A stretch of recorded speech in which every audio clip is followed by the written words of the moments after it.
शरीफ उस्मान हादी, जो कि मदरसे के एक इमाम का बेटा था, ढाका यूनिवर्सिटी के पॉलिटिकल साइंस डिपार्टमेंट का स्टूडेंट था और अपनी तालीम मुकम्मल करने के बाद एक यूनिवर्सिटी में ही लेक्चरर बनकर बच्चों को पढ़ाता था। आखिर ऐसा उसकी जिंदगी में क्या हुआ कि उसको गोली मार दी गई और एक जीता जागता, ख्वाहिशों से भरा हुआ, मुस्तकबिल से भरा हुआ, रोशन सपना लिए हुए एक नौजवान इस दुनिया से चला गया। आइए जानते हैं उस्मान हादी की कहानी, और मैं हूं हसन यूसुफ।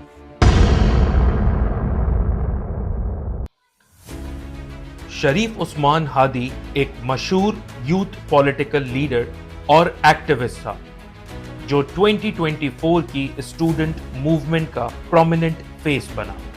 ये स्टूडेंट मूवमेंट इस वजह से स्टार्ट हुई थी ताकि जालिम शेख हसीना की सरकार को गिराया जा सके और उसको उसके अंजाम तक पहुंचाया जा सके, और उसको उसके अंजाम तक पहुंचाने में एक अहम किरदार अदा किया था शरीफ उस्मान हादी ने।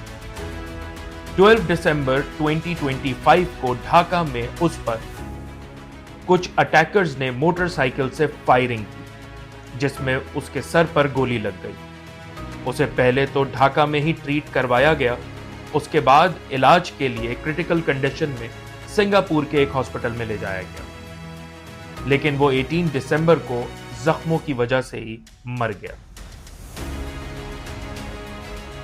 बांग्लादेश में फेब 2026 के इलेक्शन आसपास है। पॉलिटिकल क्लाइमेट बहुत गर्म है। हादी एक नया पॉलिटिकल फोर्स और इलेक्शन कैंडिडेट था, और उसके सपोर्टर्स ने उसे डेमोक्रेसी और यूथ मूवमेंट का फेस बनाया हुआ था। कुछ लोग कहते हैं कि शूटिंग पॉलिटिकल मोटिव्स की वजह से हुई। यही वो लोग हैं जो इलेक्शन को खराब करना चाहते हैं। इवन कुछ एक्टिविस्ट ने तो ये तक कहा है कि इसके अंदर फॉरेन इंटरफेरेंस है, जैसे कि इंडिया, क्योंकि आपको ये बात तो बहुत अच्छे से ही पता है कि इंडिया के ताल्लुकात शेख हसीना के साथ कितने हसीन हैं। ये बात कोई ढकी छुपी तो है नहीं, तो जाहिर सी बात है कि इंडिया की इन्वॉल्वमेंट इसके अंदर जरूर हो सकती है।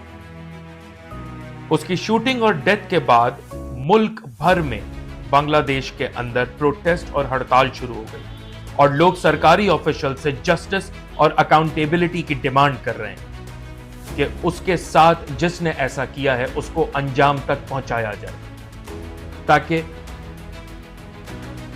ताकि आज के बाद अगर कोई यूथ अपने मुल्क के लिए आवाज उठाने या अपने मुल्क के हक के लिए, अपने मुल्क के फायदे के लिए बोलने का सोचे, तो उसको ये डर ना लगे कि उसका हाल उस्मान हादी जैसा होगा।